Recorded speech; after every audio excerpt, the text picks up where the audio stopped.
नमस्ते गुरुजी। नमस्कार। गुरुजी, मेरे एक दोस्त की बेटी और दामाद की पत्रिका दी थी।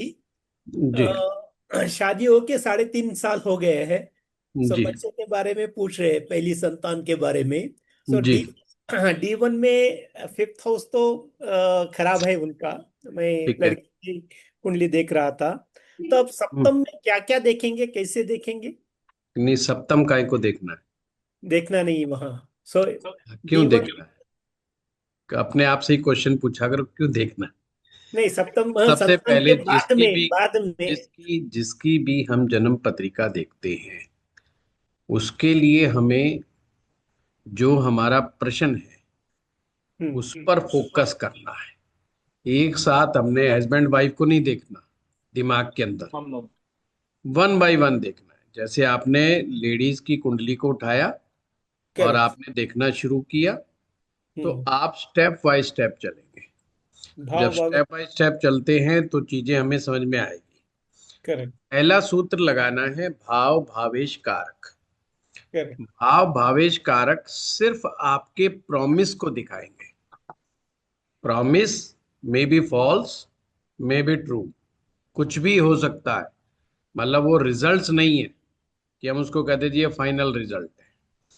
फाइनल रिजल्ट जो निकलेगा वो जब निकलेगा जब हम उसके सारे फैक्टर्स को ध्यान में रख करके उसका विश्लेषण करेंगे। जैसे पंचम भाव का स्वामी कहाँ पर बैठा है, हम्म। पंचम भाव में कौन बैठा है, और कारक ग्रह हम्म। गुरु की क्या स्थिति बनी हुई है। करेक्ट। अगर भाव भावेश कारक तीनों गड़बड़ हैं तो यानी कि प्रॉमिस में ही गड़बड़ है। करेक्ट। प्रॉमिस ही क्लियर नहीं है, तो हम्म। मामला दूसरा हो गया। अब अगर मान लीजिए प्रॉमिस है पर थोड़ा सा कमजोर सा हल्का सा प्रॉमिस लग रहा है, मीन्स तीन फैक्टर में से एक फैक्टर ठीक नहीं है, दो ठीक है, हम्म।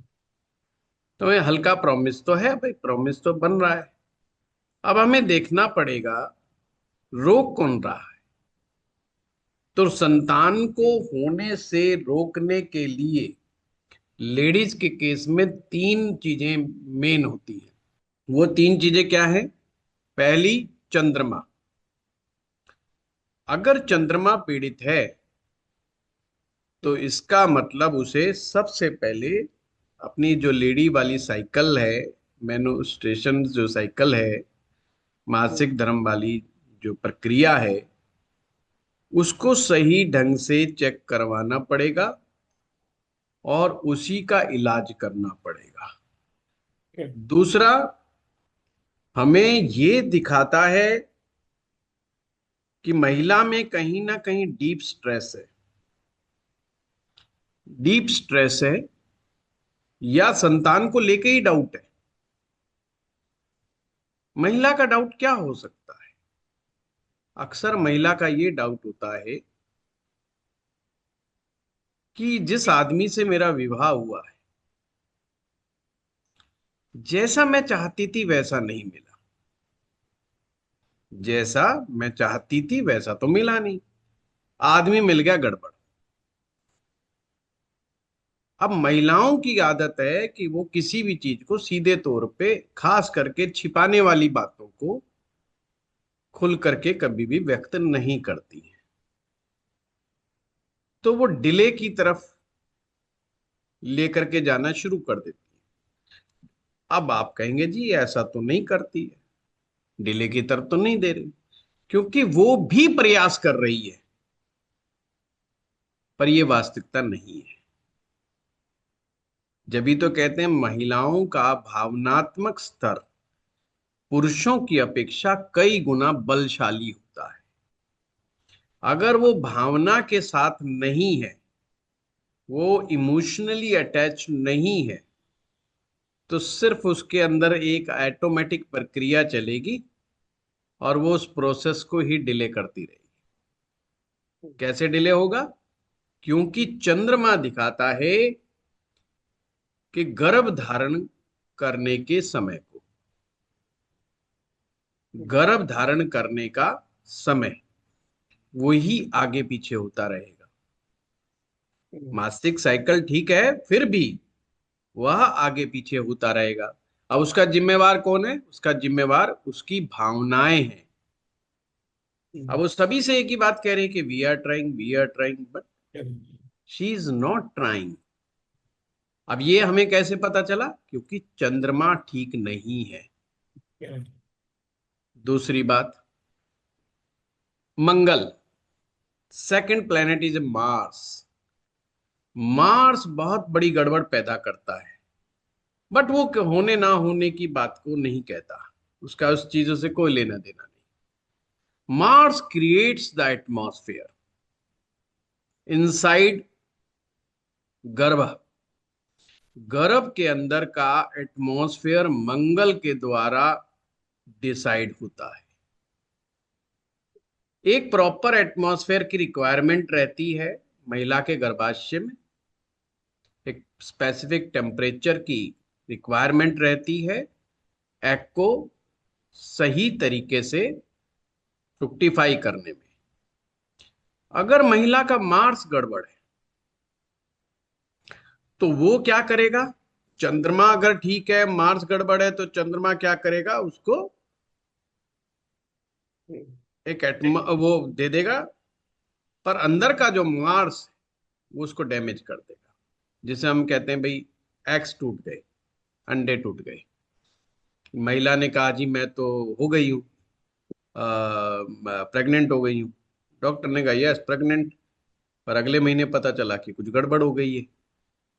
वो 30 दिन, 40 दिन, 45 दिन रुका मामला, और फिर वो अगेन नेक्स्ट टाइम फिर वो कंटिन्यूस, और गड़बड़ हो गई, मतलब बच्चा नहीं। ये मंगल का काम है डैमेज करना या प्रोटेक्ट करना।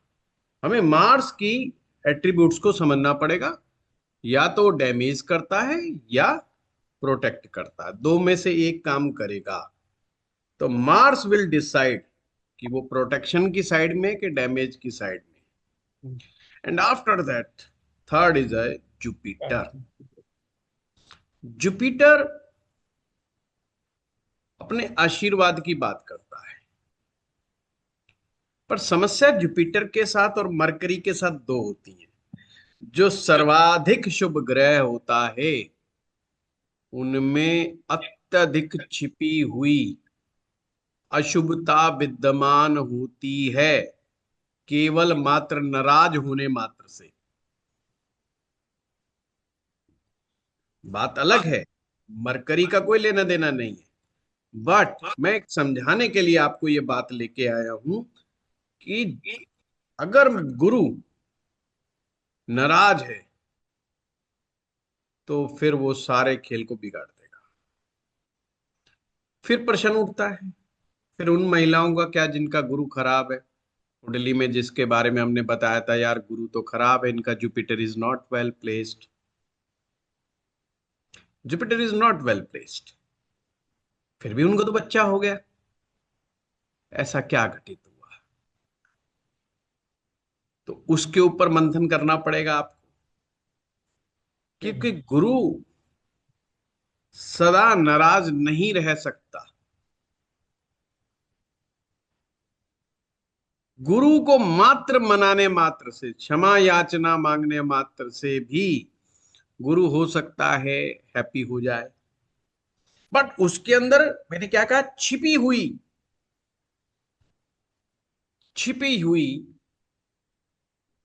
नकारात्मकता बहुत जबरदस्त है। पर वो सब छिपी हुई है जो कि ना गुरु जानता है ना शिष्य जानता है। यानी गुरु जी को खुद को भी नहीं पता तेरे अंदर नकारात्मकता, क्योंकि गुरु जी तो ये मान के बैठा कि तू तो सो पॉजिटिव।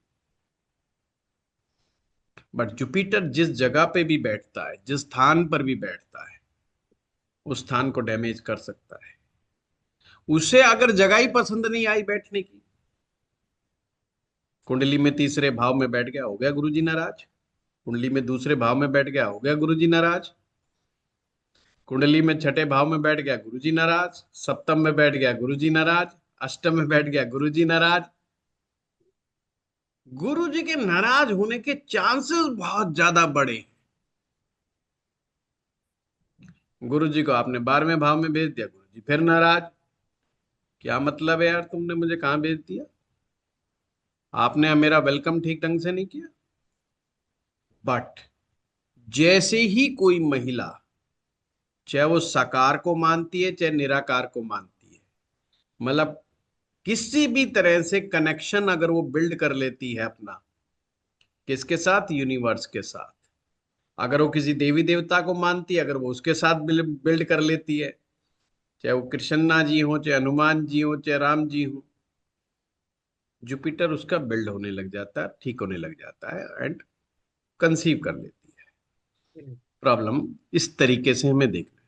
तो तीन फैक्टर को जब तक हम डिटेल में नहीं समझेंगे, हमें चीज समझ में नहीं आएगी। अब गुरु जी जितना हार्म कर सकते हैं उतना कोई ग्रह नहीं कर सकता। अब जो ज्योतिष के बहुत ज्यादा जानकार हैं, वो इस बात को बड़े अच्छे से समझते हैं। जबकि हमारा सबसे ज्यादा संदेह शनि के ऊपर जाता है, राहु के ऊपर जाता है, केतु पे चला जाता है, मंगल पे चला जाता है कि यार यही है कुछ ना कुछ गड़बड़ करने वाले। और हम इग्नोर करते हैं गुरु को, ये सोच के भाई ये तो सर्वाधिक शुभ ग्रह,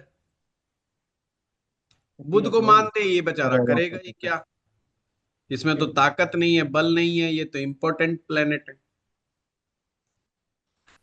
आपकी बेटी आपको जितना बड़ी डेंट मार सकती है, आपकी वाइफ भी नहीं मार सकती आपको। आपकी पत्नी से नहीं बनी, तलाक हो गया, छोड़ दिया, उसने छोड़ दिया, किसी के साथ भाग गई, कुछ भी है, आप सोसाइटी में जाके खड़े हो जाते हो, मैं क्या करूं जी, थी ऐसी, आई एम नॉट रेस्पॉन्सिबल, गलत मिल गई, गलत मामला बन गया। पर बेटी ने कोई आपका इज्जत का बखेड़ा कर दिया, कोई ऐसा काम कर दिया, सोसाइटी में जाके कुछ ऐसे काम कर दिया, अब आप सोसाइटी के सामने जाके खड़े होने लायक नहीं बचे। अब आप ये नहीं कह सकते जी गलत मिल गई मैं क्या करूं, वाइफ का तो आपने कह दिया कि गलत मिल गई मैं क्या करूं, बट बेटी का क्या करोगे।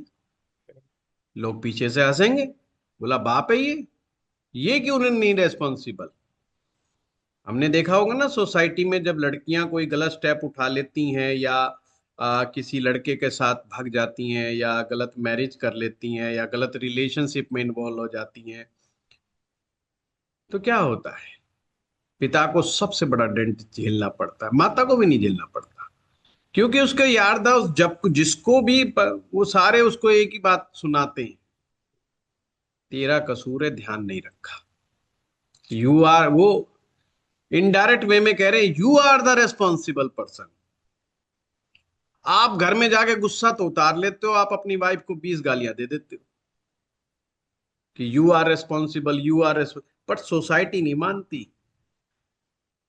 आप तो अपने भड़ास निकाल के कह देते हो चलो मैंने अपना डाल दिया वाइफ के ऊपर, पर सोसाइटी नहीं मानती, माँ का कसूर नहीं बाप का कसूर मानती है। बेटियों के प्रति पिता का स्नेह अत्यधिक होता है, वो सबसे ज्यादा प्रोटेक्टिव होते हैं अपने बेटियों के प्रति, भाई से भी ज्यादा प्रोटेक्टिव होते हैं। भाई एक मिनट के लिए सोच भी सकता है भाड़ में जाने देना है, कहाँ कर रही कर, कहाँ नहीं कर रही, जा मेरा पीछा छूटे, वो सोच सकता है, पिता नहीं सोच सकता। क्योंकि पिता के लिए बुद्ध यानी कि बेटी सर्वाधिक शुभता लिए हुए, सर्वाधिक शुभता। बाप कितने भी क्रोध में हो, वो बेटी को प्रेम करता होगा, बेटी डांट भी देगी वो चुप हो जाएगा, उसके खिलाफ नहीं बोलेगा। तो सर्वाधिक शुभता ही अशुभता में कन्वर्ट होते हुए देने लगती है। तो आपको उन स्टेप को फॉलो करोगे तो प्रॉब्लम समझ में आएगी कि इलाज कहाँ करना है, चंद्रमा का इलाज करना है, मंगल का करना है कि गुरु का करना है। अगर पंचमेश का करना है, क्या करना है, वो सब आपको देखना होगा। एक और बड़ा फैक्टर बताता हूं, एक टेक्निक, गुरु जहां पर भी प्लेस्ड है उससे पंचम भाव को देखें, वहीं से मदद मिलने वाली है। जुपिटर गड़बड़ है, जो कि जुपिटर के गड़बड़ होने के चांस सब सर्वाधिक भी होते हैं, सबसे ज्यादा होते हैं जुपिटर के गड़बड़ होने के चांस। आपने देखा होगा जो ज्योतिष के जानकार है, बुध और गुरु, ये दो ग्रह के गड़बड़ होने के चांस सबसे ज्यादा होते हैं। तो वहां से पंचम से देखिए, अगर पंचम, वहां का पंचम भाव में शुभ ग्रह बैठा है, उसका लॉर्ड वेल प्लेस्ड बैठा है, केंद्र त्रिकोण में बैठा है, तो आपका गुरु कमजोर भी है तो भी वह ग्रह उसको मदद करेगा। और आप उस ग्रह से भी प्रार्थना अगर करते हैं तो भी संतान होने की संभावना बढ़ जाती है। तो ऐसे चेक करते हैं। अब आप हस्बैंड के में देखेंगे तो वहां ग्रह बदल जाएंगे। हस्बैंड में वही देखेंगे पंचम, पंचमेश और कारक, पर वहां पर सूर्य देखना पड़ेगा आपको। सूर्य, आप आह्वान कर रहे हो एक सॉल का, एक आत्मा का। अब देखिए, बड़े गहरी सूत्र बता रहा हूं आपको। जो आपका गहरा सूत्र कहता है, पिता ही आत्मा को आकर्षित करता है, चाहे लड़का हो चाहे लड़की हो। पिता ही आकर्षित करता है किसी सॉल को। महिला सिर्फ माध्यम है, मीडियम है।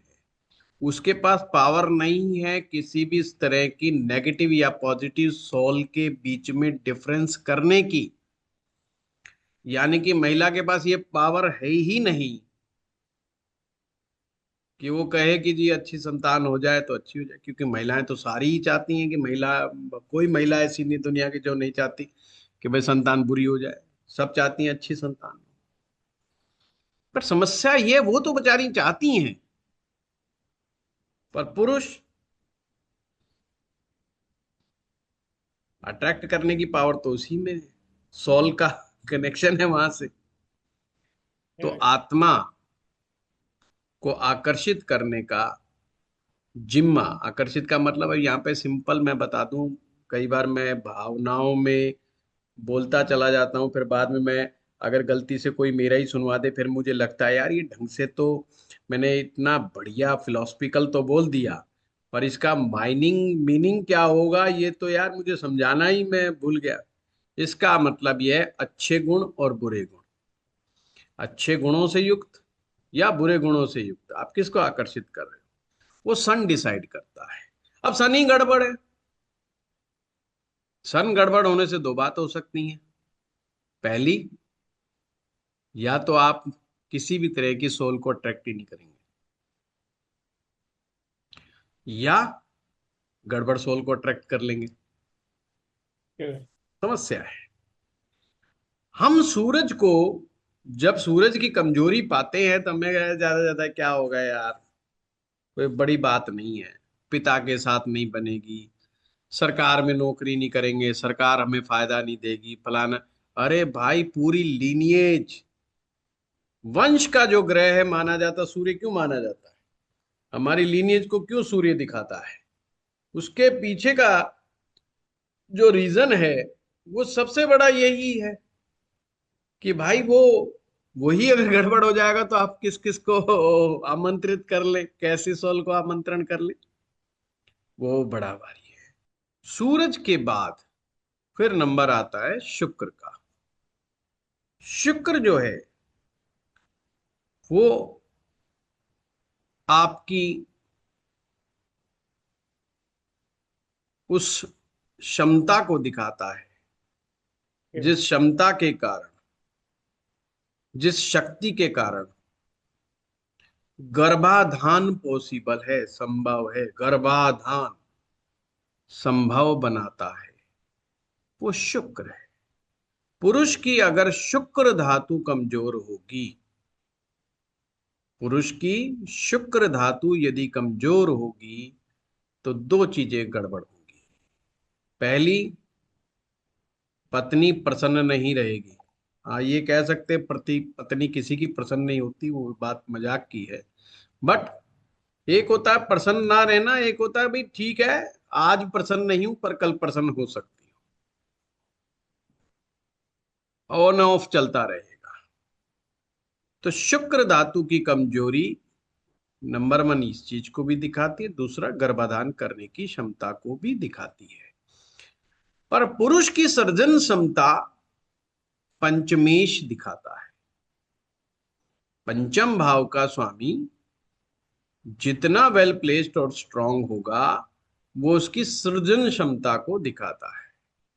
निर्माण क्षमता, सृजन का मतलब अगर शब्द ना समझ में आए तो निर्माण क्षमता को दिखाता है। अगर वो दुरुस्त है, शुक्र दुरुस्त है, इसका मतलब he is capable. And again after that जो है वह गुरु, फिर उसे गुरु जी के पास जाना पड़ेगा। एंड अगेन अगर पुरुष, फिर वह वही स्टेप को फॉलो करता है जिसको स्त्री करती है, जुपिटर विल बी गुड। इसलिए हमारे देश में एक मान्यता हुई, पर मान्यताओं को सही ढंग से समझाया नहीं गया। हम कहते हैं यार गुरु जी के दर्शन करते रहो, गुरु जी का आशीर्वाद लेते रहो, गुरु पूर्णिमा पे जरूर गुरुदेव के दर्शन करो, वो अगर अवेलेबल नहीं है तो उनकी तस्वीर के दर्शन करो, वो भी अवेलेबल नहीं है तो ध्यान के माध्यम से, मेडिटेशन के माध्यम से गुरु के स्वरूप को अपने थर्ड आई के ऊपर लेकर के आओ और उन्हें नमन करो। इतने मात्र से गुरुदेव प्रसन्न होंगे। वो भी अवेलेबल नहीं है और आप एक ग्रस्त व्यक्ति हो, तो किसी ब्राह्मण को आप मिष्ठान दें। अब इसका मजाक बड़ा उड़ा शास्त्रों में, कुछ लोगों ने कहा अरे देखो पंडितों ने लिख दिया कि पंडितों को मिठाई खिलाएं तो अपना जुगाड़ सही सेट कर लिया है। परंतु शास्त्र में ब्राह्मण होने की क्या बात कही गई है वो सब ने इग्नोर कर दिया।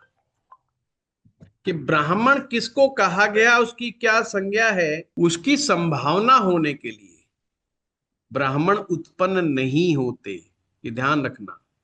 ब्राह्मण होना पड़ता है, इसको हम समझते नहीं, सोसाइटी में समझाते नहीं, तो लोगों में ब्राह्मण विरोध या इत्यादि ये सब बकवास चीजें फिर दिमाग में घर करती है। ब्राह्मण जिसे एक जाति कहा गया, उसके लिए बहुत बहुत कठोर नियम भी साथ में बना दिए कि ब्राह्मण कौन होगा, पंडित कौन होगा।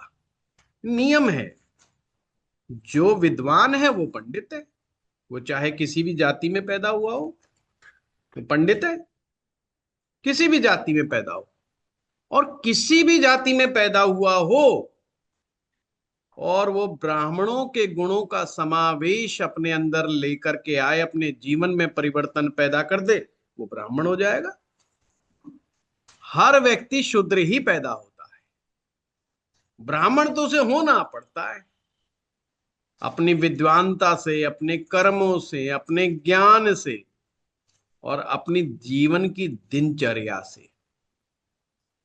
कि वो अगर उसके जीवन में जितना ये सब गुण आएंगे तो ब्राह्मण होगा।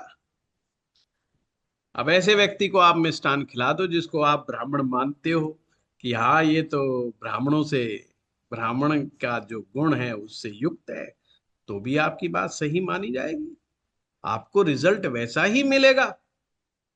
क्यों हमारे इस देश में कहा गया है साधु सन्यासियों की बात, उनकी जाति नहीं पूछनी चाहिए? क्योंकि ऑलरेडी वो तो ब्राह्मण होने के ही मार्ग पर हैं। वही तो है, वो क्या कर रहे हैं, वो यही काम कर रहे हैं। वो अपने जीवन को इतना सुधार रहे हैं, इतना कसौटियों पे खरा उतारने के लिए काम कर रहे हैं, तो इसलिए वो ब्राह्मण के मार्ग पर है, चाहे वो किसी भी जाति से संबंधित हो। इससे क्या मतलब हुआ? इसीलिए हमारे देश में गुरु रविदास, जिन्हें रैदास भी कह देते हैं, वो गुरु कहलाए। तो जाति आधारित नहीं है, गुण आधारित है। तो उन्हें और किसी को ब्राह्मणों के बारे में समझना है कि ब्राह्मण होने के लिए क्या करना चाहिए, तो एक बड़ा प्यारा ग्रंथ है, आप इसका पीडीएफ भी डाउनलोड कर सकते हो। शतपथ ब्राह्मण। शत पथ, सो, पथ मैंने मार्ग, सो रास्ते ब्राह्मण हो जाने के। ज्योतिषियों को तो जरूर पढ़ना चाहिए, ज्योतिष की विद्या सीखने वालों को तो जरूर ही मैं रिकमेंड करूंगा। बेशक ये ज्योतिष का ग्रंथ नहीं है, बट बिना ब्राह्मण हुए ज्योतिष आ कैसे जाएगा, ये भी समझना होगा। हैं? तो ये हमें समझना पड़ेगा। तो कुलकर्णी साहब, ये मैंने आपको मार्ग बता दिया, अब आप विश्लेषण करके उन्हें यस बता सर, दीजिए। Thank you sir, thank you sir. हाँ वरुशाली जी। सर एक दो सवाल हाँ इसी बताइए। से है, पूछूं सर? हाँ हाँ बताइए बताइए। जैसे सर आपने कहा कि पिता के पास शक्ति है सूर्य आत्मा को आकर्षित करने की। जी हम लोग से पौराणिक कहानियों में बहुत पढ़े हैं, जैसे कि बुद्ध की माता को कुछ स्वप्न में दर्शन हुआ था, कोई हाथी आया और ये आया, इस जी तरह की। जैसे कश्यप ऋषि की तो बहुत सारी पत्नियां थी, तो जी उन्होंने अ, तप किया और अलग अलग प्रकार की संतानें मांगी।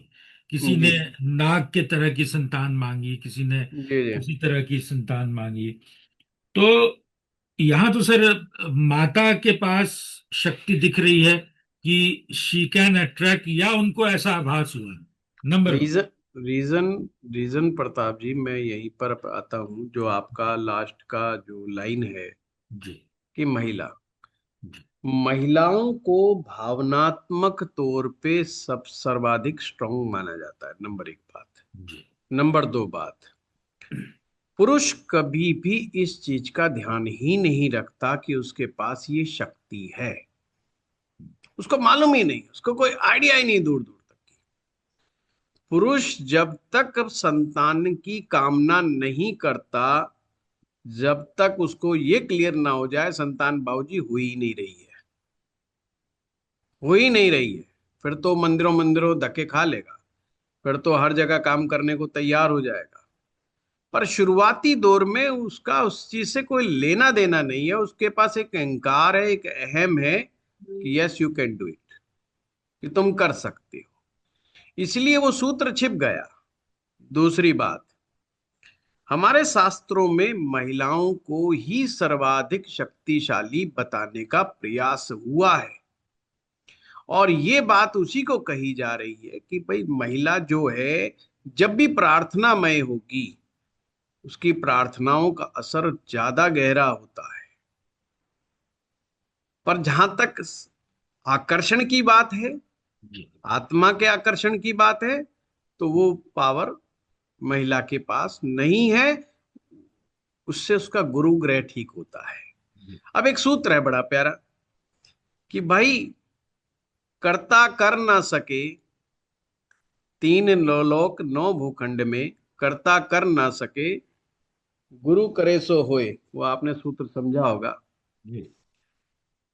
अगर किसी के पास कोई ऐसी चीज है कि भाई साहब ये भी प्रॉब्लम, वो भी प्रॉब्लम, फलाना ना प्रॉब्लम, और वो कह दे मैं भी सॉल्व नहीं करूंगा, वो कह रहा मैं भी सॉल्व नहीं करूंगा, हम्म। एंड लास्ट गुरु उपलब्ध है। अगर गुरु चाहे तो उस प्रॉब्लम को सॉर्ट आउट कर सकता है। और गुरु से कनेक्शन, तो महिलाओं का गुरु से कनेक्शन करना ज्यादा इजी है, इसलिए उसमें बताया गया ठीक है उसकी प्रार्थना स्वीकार हुई, जी। इसीलिए पुरुष में वो क्षमता व्याप्त हुई। जी। पुरुष में वो क्षमता व्याप्त हुई कि वह उसको, इसीलिए जब भी टाइमिंग ऑफ गर्भाधान का टाइमिंग देखा जाता है, तो उसमें सूरज का गोचर बड़ा इंपॉर्टेंट है। राइट। राइट। महिला के चार्ट में चंद्रमा का गोचर बहुत इंपॉर्टेंट है। और जब विवाह करते हैं तो चंद्रमा का, सूरज का, गोचर तो इम्पोर्टेंट होता ही है, गुरु का भी फिर इम्पोर्टेंट हो जाता है। जी जब लड़के के आपने अगर जो पंचांग पढ़ते हैं वो देखे होंगे, जब विवाह का वो देखा जाता है तो उसे कि लड़के के लिए सूर्य पूज्य मैक्सिमम केस में आएगा, कन्या के लिए गुरु गुरु पूज्य, यानी कि उसको पूजा जाए पहले। शादी तो करने जा रहे हो, ठीक है, गुण मिलान भी ठीक मिल गया, पर अगर इन ग्रहों को संतुष्ट नहीं किया तो इस विवाह के बाद आपको परेशानी आएगी। अब परेशानियों में सबसे बड़ी जो परेशानी हमारे देश में मानी जाती थी और मानी जानी चाहिए, वो संतान को लेके ही थी। इसीलिए सूर्य का गोचर बड़ा इंपॉर्टेंट हो जाता है, सूर्य का बड़ा महत्व हो जाता है कि भाई सूर्य को हम कह देते हैं भाई राजा है। भाई राजा तो है, पर राजा कब तक राजा रहेगा? राजा एक पिता भी है। जी। राजा जो है बहुत कुछ कर रहा है, उसके अपने पर्सनल लाइफ भी है, तो उसके पीछे का रीजन ये है। फिर एक से एक छोटा सा सवाल सर, और कि जी सूर्य एक ही, एक संतान, एक एक पिता के, लेकिन संतान अलग अलग प्रकृति की। हाँ, संतान ये प्रकृति डिसाइड नहीं कर रहा है, ये सोल को डिसाइड कर रहा है। हाँ, मैंने अच्छी सोल, सोल, सोल, हाँ, एक यस एक एक यस। एक एक वो संतान अच्छी सोल आई, एक संतान थोड़ी सी अच्छा, कम अच्छी, एक बुरी आई। हाँ, वो फिर गोचर पे डिपेंड करता है। गोचर पे, जब उससे हमको लगता है कि एक, मैंने उस व्यक्ति पिता के जीवन के जो क्रियमान कर्म होंगे उस समय के, उसका भी बड़ा इफेक्ट होता होगा। क्रियमान से भी ज्यादा इसके पास्ट के कर्मांश का बहुत बड़ा रोल है। जी पास्ट के कर्मांश जो होते हैं, आपको फिर वही सूत्र अप्लाई करना चाहिए सूर्य के ऊपर कि वह D1 और D9 में चेक करो कि मूवेबल साइन में है कि ड्यूअल साइन में है कि फिक्स साइन में है। जी अगर फिक्स साइन में है तो उनको सॉर्ट आउट करना बहुत मुश्किल होगा। ड्यूअल साइन है तो फिर प्रयास करके सॉर्ट आउट करना पड़ेगा। मूवेबल है तो सो इजी है। तो फिर जहां सो इजी आ गया ना, वहां क्रियमान कर्म आ गया। राइट। वहां पर क्रियमान, क्रियमान प्रेजेंट का कर्म है, प्रेजेंट का कारण। प्रेजेंट का कर्म है, तो वो प्रेजेंट के कर्म पर डिपेंड करेगा। अदरवाइज तो फिर मामला गड़बड़ हो जाता है। तो आपने अच्छा पूछा कि कोई बच्चा अच्छा है कोई खराब है, इसकी संभावना हो जाती है। एक बाप का बेटा जो है बहुत अच्छा निकल के आता है, दूसरा नहीं निकल करके आता है, या वो आता है। बट यहाँ पर बात हो रही है उसके बिहेवियरल पॉइंट्स पे कि कैसा उसका बिहेवियर रहेगा। जैसे एक बदमाश है, उसके 3 लड़के हैं, तीनों के तीनों बदमाश निकल आए, तो चीज जस्टिफाई होती दिखाई देती है कि भाई ठीक है वो बदमाश था तो इसने भी अब यही होगा। अब मान लो 3 में से 2 तो बदमाश है पर एक खराब निकल आया, तो वो देखना पड़ेगा कि सूर्य उसका क्या मूवेबल साइन में है। अगर मूवेबल साइन में है, हो सकता है पहली संतान पर उसे होश नहीं आया, दूसरी पे होश नहीं आया, तीसरी तक होते होते शादी को मान लो 4-5 साल हो गए, और कुदरती उसके जीवन में कुछ ऐसी घटना घटती हैं जिससे वो कुछ स्पिरिचुअल हो गया, कुछ इंक्लाइंड हो गया, कुछ अन्य चीजों को लेकर के वो कॉन्शियस हो गया। क्योंकि जीवन परिवर्तनशील है, हर मनुष्य अपने हर एज के साथ एक परिवर्तन की दिशा में चलता है, और वह परिवर्तन सकारात्मक भी हो सकता है, नकारात्मक भी हो सकता है, दोनों ही हो सकते हैं। तो वह मनोदशा उस समय बहुत बड़ा रोल निभाती है। चलिए। जी सर, थैंक यू।